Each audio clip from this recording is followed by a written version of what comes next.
Hi there guys, and welcome to another video on the channel. The other day I watched a video by a fellow YouTuber called Matt from Black Hat Bushcraft, and there in this video he talked about using quartz together with your flint or together with your steel striker instead of using flint. And I thought that's actually a very good idea, because around here, especially where I live, there is actually no flint anywhere around. So if you wear out your flint or you lose your flint, it's actually quite difficult to find some new one. You really need to maybe buy some flint online, or you need to go almost to the North Sea is probably almost the closest you'll find flint.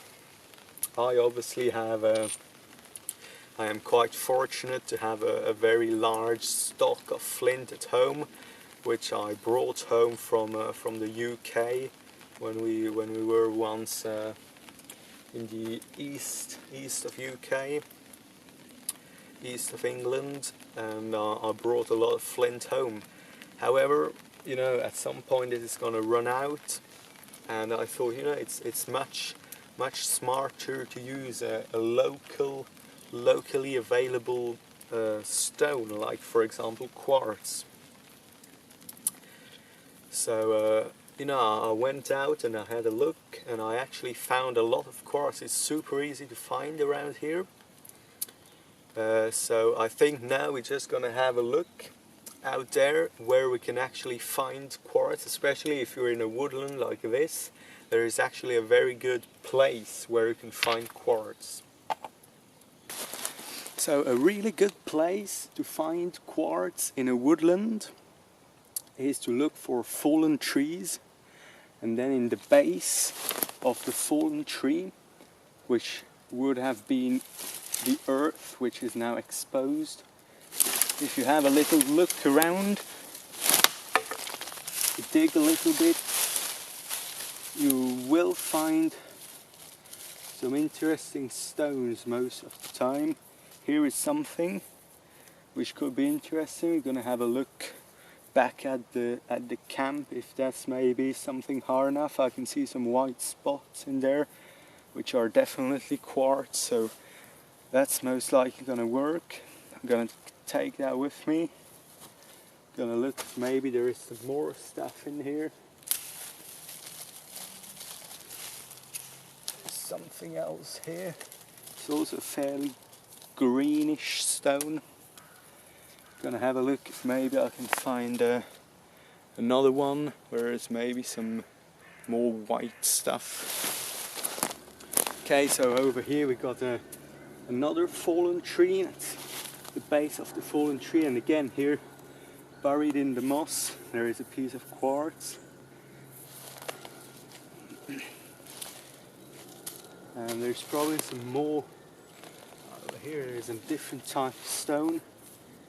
Not too sure what this is. Gonna see back at the camp if we can actually get sparks out of it.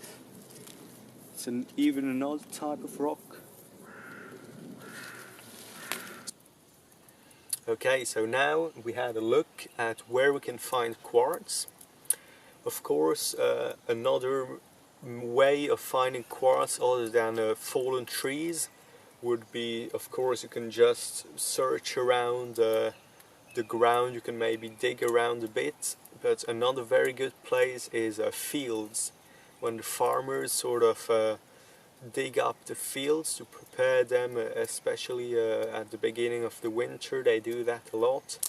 They just turn everything up, and then they dig up a lot of different stones, and there will be a lot of quartz in there. So that's obviously a brilliant place to find it. And now we're gonna take a look at how to break up those stones. It's basically a bit like flint knapping. You just, when you've got a round piece of quartz like this, you just need to find an edge or somewhere where you can start to hit, like a corner or something, a weak spot, and then just hit it. This here is quite a tough one. I haven't managed to open it yet. I might do it at home with a sledgehammer.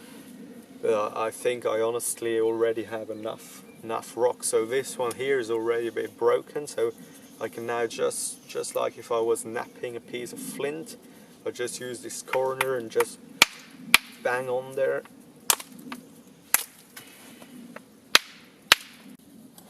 And then once you've got a stone which is eventually open, you can check the corners, and you can see here the amount of sparks this is throwing.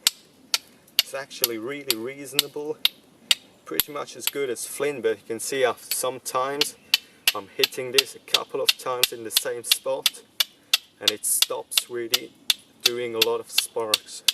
So that's basically already blunt now, so I would already need to move to the next spot. And then obviously once you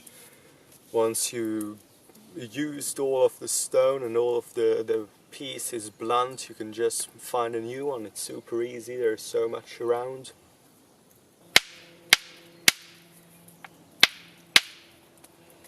This one is extremely tough.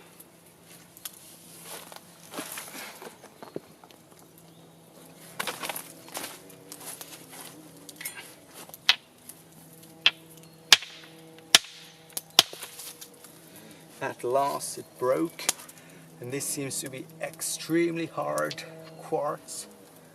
Looks like it could be a very good one. Let's find a sharp edge. I've noticed that because quartz is a lot softer than flint, if you have these really thin edges on the quartz, like on the flint, this will actually break up immediately. So it's better to find more blunt edge, more like a 90-degree edge, and then you can hit it, and you see this thing actually throws some quite good sparks. I'm not too sure how well you can see the sparks, because maybe not quite dark enough. Maybe if I turn the camera over there, it could be slightly darker against the tarp. You can see it actually gives a good amount of sparks, and it should be quite easy to light a bit of charcloth with this. Maybe find another edge.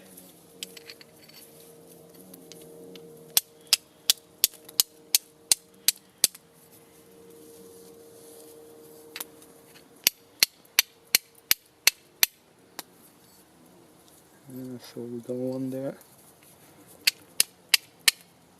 Yeah, now we got one.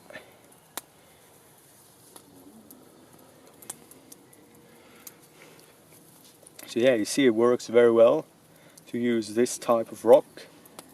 And really it doesn't have to be quartz, because maybe in your area you don't find any quartz. So you can really just use any type of rock as long as it's harder than the steel. So you can really just go around and just look for rocks, and just take your steel with you, break some rocks up, and then you can just test if it throws some sparks. You're good to go, really. So yeah, I think it is really always better to use locally available materials rather than to take stuff with you from home which has been sourced from the other end of the world almost. And I think really that's really what bushcraft is all about. It's basically, at the end of the day, you want to have the knowledge to find basically everything that you need. You want to be able to find this locally in your area, in your woods, and you don't want to have to take everything with you. It's really, you want to have more knowledge, to basically carry the knowledge in you instead of carrying gear, you know. And then you'll be able to really use a lot more of nature, to really get to know a lot more of nature if you if you just know basically all the things which are available, it's a lot more than you think actually. And you know, you think you need to take so much gear with you, but actually there is everything you need. Everything you need is provided in a woodland. You really just need a couple of tools. But even if you want to go really like all primitive technology, you could take this quartz and just make it into some old-fashioned blades, some really primitive blades. I mean, around here, because there is a lack of flint, like thousands of years ago, that's what they use. They just use some shards of quartz to make everything, to make knives and arrowheads, and you really need pretty much nothing, you know, except knowledge. If you carry knowledge, then there is just a lot of doors open, and you start to really be able to read nature, and you find so much resources everywhere. Basically everything in here can be used for something. You just need to know how to do it, and yeah, I think that's a lot what we're gonna have a look at on this channel in future videos, is how to carry less gear and how to use things which are available to you in nature. Things like cordage. I don't really see why you would take like modern cordage with you when there is so much things like bark and spruce roots and brambles and nettles and things which are such good cordage, and they're free, they're out here. You just with a little bit of knowledge and like a primitive tool like a blade, or it can be a knife, or it can be flint, it can be quartz, anything, you can just make this into cordage, and you know, there are loads of other things. So yeah, I hope you enjoyed this video, and I hope you're gonna give it a go. Try and find some quartz or any other stone in your area which will work. You just need to remember that the stone has to be harder than the steel. As long as you find a stone which is harder than the steel, it will be able to create enough friction to heat up these little particles in the steel, which will create sparks, and then you'll be able to light your char cloth or whatever. Char cloth is probably another area which I'm gonna want to try and use more natural things instead of using like man-made cotton cloth which you take with you and then you make it into charcoal. I will want to have a look in maybe a future videos at how to use various things like punk wood, or you can use bark, like possibly lime bark, a bark which you can fluff up a bit, and then you can char it in a little tin like this, and then you can use that together with a quartz, and then basically the only thing which you need to take with you is a steel, and then you're good to go really. So yeah, thank you very much for watching, and I will see you very soon in the next video. Take care.